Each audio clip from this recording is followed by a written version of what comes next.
moderator for this next session on an important aspect of limb salvage, the impact of diabetic foot complications, national and global trends. Our first speaker is Charles de Mestral. He's a scientist and physician. He's going to be talking a little bit about that, and hopefully we can generate some lively discussion afterwards. Charles? Great, thanks very much for the privilege of the podium. I'll talk about Canadian trends, and then Dr. Vincent will be covering some American data. I have no disclosures. These are the objectives for the session, but to summarize the objectives in one slide or tweet from Dr. Casey the other day, what we need is more data on the topic of diabetic foot complications. And so the focus of this talk is data coming out of Canada and trends over time in that data.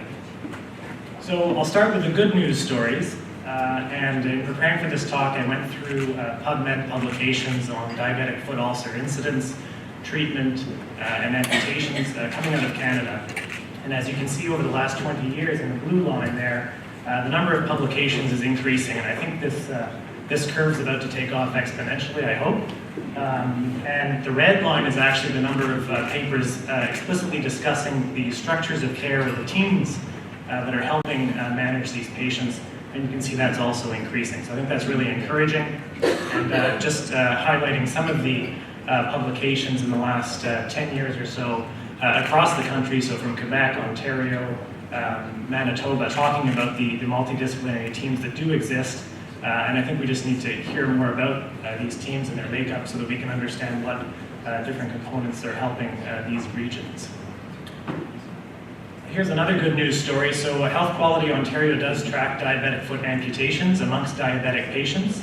And as you can see, around 2005 to 2007, there was a decrease in, this is hospitalization for amputations amongst diabetic patients.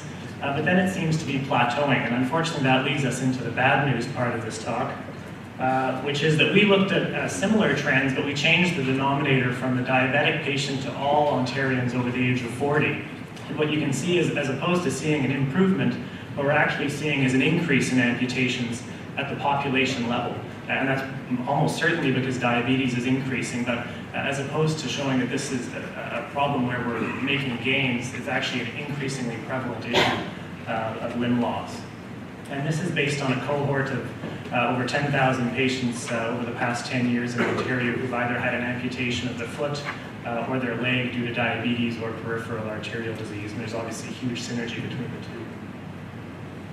This is some regional variation in amputation rates across Ontario, and these maps, we've seen them all around the world. They're quite similar, and I'm sure this would be representative of other provinces as well. There's regions further north where the amputation rates are 2 to 3 times higher than other regions further south where there's a greater concentration of health services. And as you can see, from the lowest region to the highest region, it ranges by about 4-fold. So depending on where you live, your risk of losing your limb is much higher with diabetes and PAD. So why is that? I think it was highlighted last night in the discussion, but there's a huge issue with Indigenous health, and this is true across a range of health issues, but particularly true in diabetic foot complications. And that's nicely highlighted in this paper from Sue Lookout in Northern Ontario, as well as from Manitoba, where higher amputation rates were seen in Indigenous patients. The other issue, at least in Ontario, and I think in many provinces, although I think Alberta, Nova Scotia, Saskatchewan seem to be a little bit ahead of the pack, is that we have no integrated amputation prevention efforts.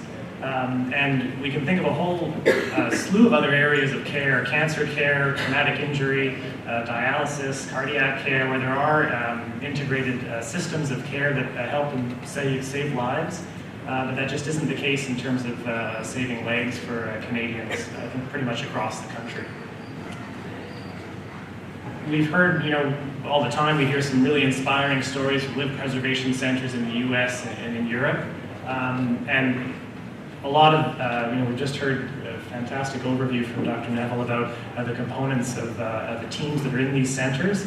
But if we think a little bit about how we might structure these centers initially, the low-hanging fruit would be thinking about where is vascular surgery and where are all the different team members that were listed on Dr. Neville's slides, and these are vascular centers in Ontario.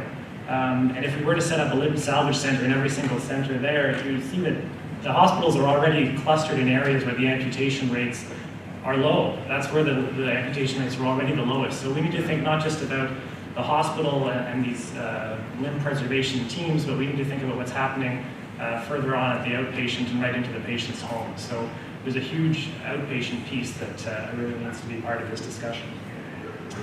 So what myself and others have been trying to do is improve some of the research behind this, and particularly focusing on population level insights, because that's the kind of data that we have a wealth of within our single-payer healthcare systems. So some of the data I'll highlight. Across Canada, we know this is a huge economic burden, over $500 million annually on diabetic foot care. We looked at this recently in terms of hospitalization costs for diabetic foot patients or diabetic foot ulcers across 7 hospitals in the Toronto area. Diabetic foot admissions were actually twice the cost compared to other admissions for diabetic complications like infections or dialysis, and also twice the cost of other very frequent admissions to general internal medicine like COPD, heart failure, pneumonia. So there's definitely a huge hospitalization cost associated with diabetic foot care, and I'll talk a little bit more about the long-term costs later. The other thing we've done is, this is Joel Ray and a previous vascular surgery fellow here at Toronto, Kumar Husanova, looked at the long-term survival of patients in Ontario who've had amputations, and you can see it's what's in the literature, but 50% at 5 years are still alive, and the risk of contralateral amputation is also high.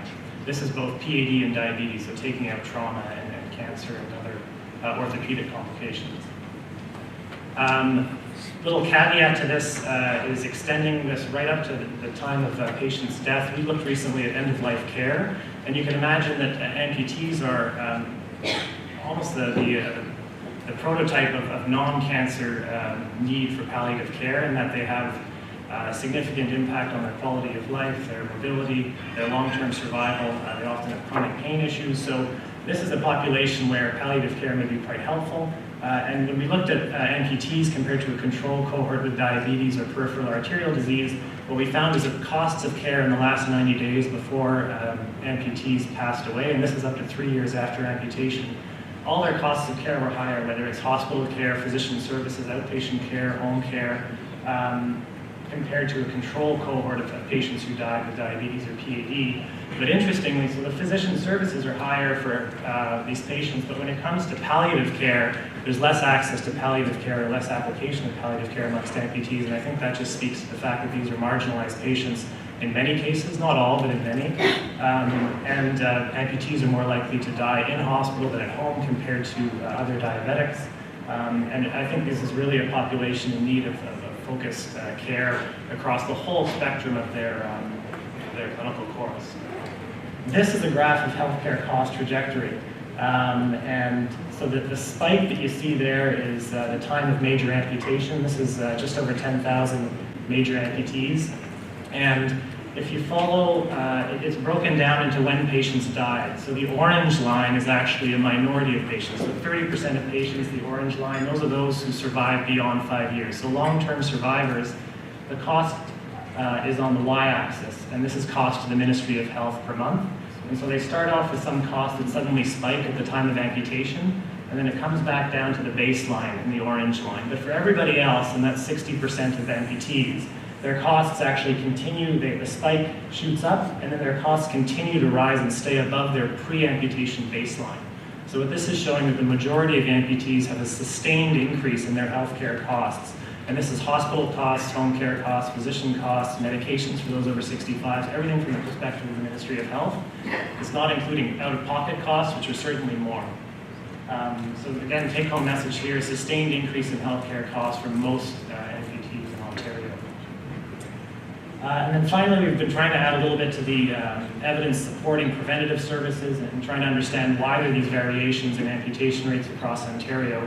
And we looked at a range of health services, both access or potential access to physicians who may, and chiropodists, who may be able to prevent amputation. So that's just at the top, vascular surgeons, general surgeons, chiropodists, so the count of surgeons working in these areas.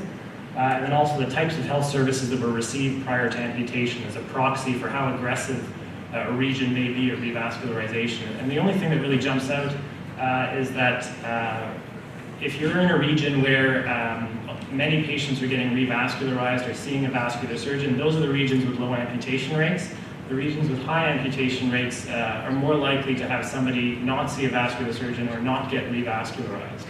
Unfortunately, there isn't a signal in terms of the count of chiropodists working in an area, but we also don't know who's seeing a chiropodist because that's not being covered by the government, so we really have no way of seeing the impact of chiropody care, unfortunately, at the population level, which is too bad. And I think what this reinforces is the integral role of vascular surgery within preservation efforts, but it's obviously not the only component. And this is a nice piece by Tom Weiss summarizing the issues of diabetic foot care in Ontario. I think, as we all know, there's lots to be done and lots more data, but there's also a lot of health services that we already have and that we know exist, and people are interested in this topic, but we just need to sort of connect them a little bit better. That's where I'll stop. Thank you very much.